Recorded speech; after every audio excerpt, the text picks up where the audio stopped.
Okay, so today we're going to talk about Chapter 1, Communication, What and Why. So let's define communication. Communication is the process of creating meaning through symbolic interaction. And what we mean by symbolic interaction is just that words are symbols. Okay, gestures are symbols that we use to send messages.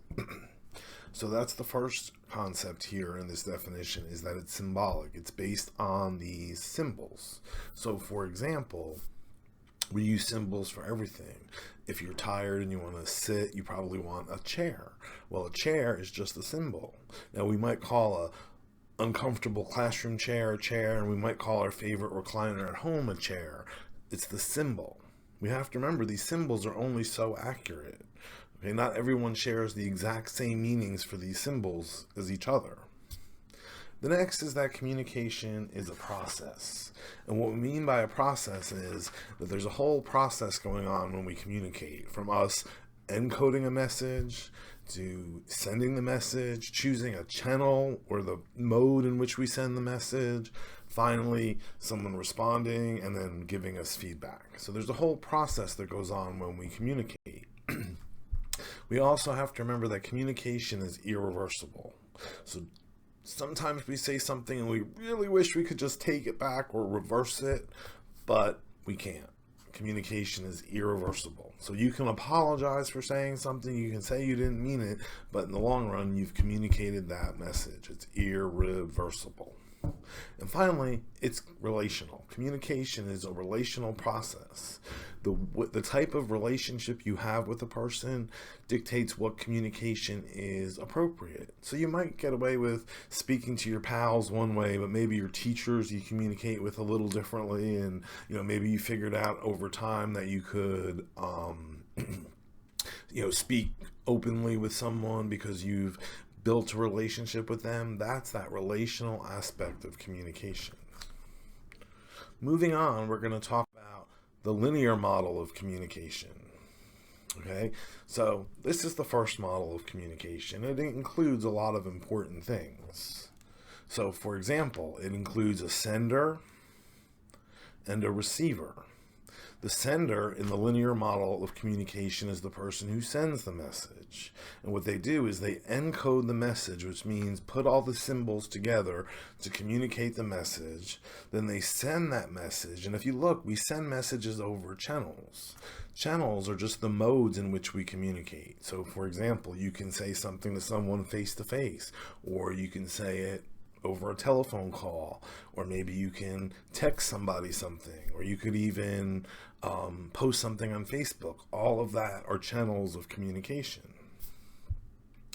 Okay, communication is often mediated, and what we mean by mediated communication is it's happening through different types of media. Okay, a news broadcast is mediated communication. Going Facebook Live is mediated communication.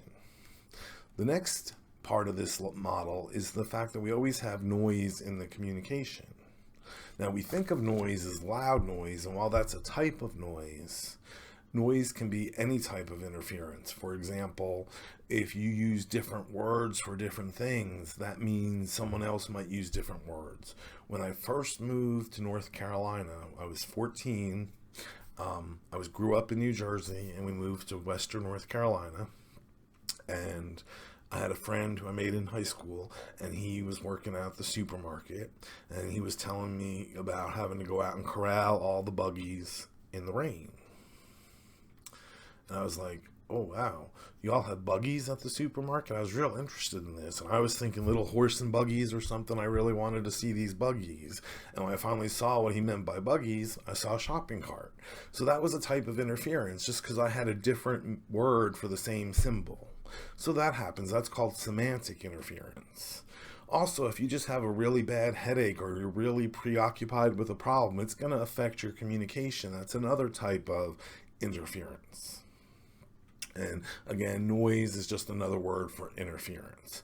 And finally, we have to take into account that all this communication takes place in an environment. It's the environment in which the communication happens. So, for example, one part of the environment might be, where the communication is taking place. So for example, are you communicating with some friends in a bar and being all rowdy, or are you in a church service and have a different type of communication going on? So that's what we mean by the environment in which the communication takes place. But here's a more accurate model of communication. This model includes all the things I just mentioned in the linear model, okay, but it also talks about simultaneously sending and receiving messages. And what that means is that we don't think of communication as a game of catch where this person sends a message to this person and then this person sends one back. It's more like there's always balls in the air. We're communicating even while the other person is communicating. So for example, if somebody was saying something that upset you, you would probably, as they were communicating, simultaneously send them messages that you don't like what they're saying. These could be facial cues, this could be lack of eye contact, but they still send messages. And finally, this model takes into account that we have feedback. Feedback is any response sent in response to an initial message. So this model takes into account that we have feedback now. So the transactional model takes all the elements of the linear model, adds the fact that we're simultaneously communicating, and includes the feedback. Now let's talk about the different contexts of communication. The first one is intrapersonal communication. Intrapersonal communication is communication with yourself. What you think of yourself, how you communicate about yourself, how much self-awareness you have, all of these things are part of your intrapersonal communication. Intrapersonal communication is communication with yourself. We also have dyadic or interpersonal communication. When I was in my first communication class, as a freshman in college, I remember hearing the word dyadic communication and not knowing what it meant. And I was a little perturbed by that. But I just want to explain to you that dyadic communication is just one-on-one, communicating with one other person. So if you and another person are just talking away in your own world, having a conversation, that's dyadic communication. So interpersonal communication is communication with another person. Okay? And as we study more and more about interpersonal communication, we'll understand that more of it involves the type of relationship we have with that person. Then we have small group communication. Whenever we're communicating in groups of about 5 to maybe 12 people and we're working towards a common purpose, that's small group communication. It can include, being on a safety committee at work. It can include an extracurricular activity club that you might be involved in. All of this is communication taking place in a little group with a specific purpose. Organizational communication is communication that takes place in workplaces. So for example, if you work at a company and there's communication coming from the top down, or communication going from one supervisor to another supervisor, all of that is organizational communication. And finally, we have public speaking and mass communication. Public speaking is addressing a relatively large audience where the speaker has what we call a continuous discourse. The speaker primarily is speaking and the audience is primarily listening. There might be little sessions of questions and answers, but for the most part, during public speaking, the speaker is speaking and the audience is listening. And finally, we have mass communication. That's any communication sent out from one source going to lots and lots of people. A news broadcast is mass communication. Going live on Facebook is a form of mass communication. Moving on, we're going to talk about sharing news in different contexts. So imagine that you've been offered a great job far away from where you live now.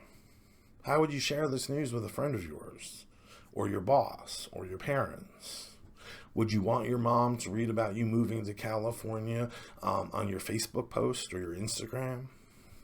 In what ways would you adopt your communication medium, meaning the channel that you'd use to communicate this, to suit each type of relationship? These are things that we think about when we're sharing news in various contexts. Finally, a couple things about communication competence. Remember, there's no ideal way to communicate. Okay, just because you effectively communicated with one person in a certain way doesn't mean that exact communication is going to work on another person. So that's what we mean about communication being situational. We have to look at the situation to determine what's the best way to communicate. We also have to take into account that communication is relational. A lot of how you communicate with someone is based on the relationship you have with that person. So your best friend who you've been communicating with for years and years and years, you're probably able to communicate with them differently than someone you just meet. That's because communication is relational. It's what we use to build relationships. And finally, communication can be learned. Okay, so just because you don't know everything about communication now doesn't mean you can't learn and learn more ways to communicate. So remember, competent communicators are flexible. Flexible communicators are people who can, realize that not everyone communicates the same way and try and adjust their communication with different people. Competent communicators are empathic, meaning they express empathy. They try and feel what the other person is feeling. Competent communicators understand the cognitive complexity that goes into communicating. Okay? Also, competent communicators are self-monitoring, which means they monitor what they say. For example, maybe you were communicating with someone and you said a little bit too much. You said a little more than you wish you did. That's your self-monitoring. You're saying, "Ooh, I should have brought that back a little bit." So that's what we mean by self-monitoring. And then also realize that communicating with someone is a commitment. So, for example, if someone doesn't understand what you say the first time, don't give up. Try and find a different way to communicate the same thing. And the last slide is about clearing up some misconceptions about communication. So first of all, remember that communication does not always mean complete understanding. Just because you communicated something, just because you said something to someone, does not mean that they are going to completely understand what you're saying. Also remember that communication isn't going to solve all problems. Okay? Sometimes all the talking about it forever and ever isn't going to solve it. Sometimes it's not a good thing to communicate. Sometimes it's better to just remain silent and not communicate in this situation. And finally, communication is not simple. It's a complex process. It takes thought. It takes preparation. The next misconception is that meanings are in words. The meanings are in people. We use the words, but remember the words are just symbols. So for example, if, you use the symbol for chair and, you're talking about something in the classroom, that's probably very different than someone else who's like, "Oh, I'm going to go back and sit down in my easy chair after a long day at work." And finally, sometimes being concise is being a good communicator. More isn't always better. You don't always have to keep talking. Sometimes if people understood what you said, it's okay to stop communicating for a little while. Okay, folks, so this was Chapter 1, a quick introduction to communication, what and why. And this is Matthew Malloy signing off.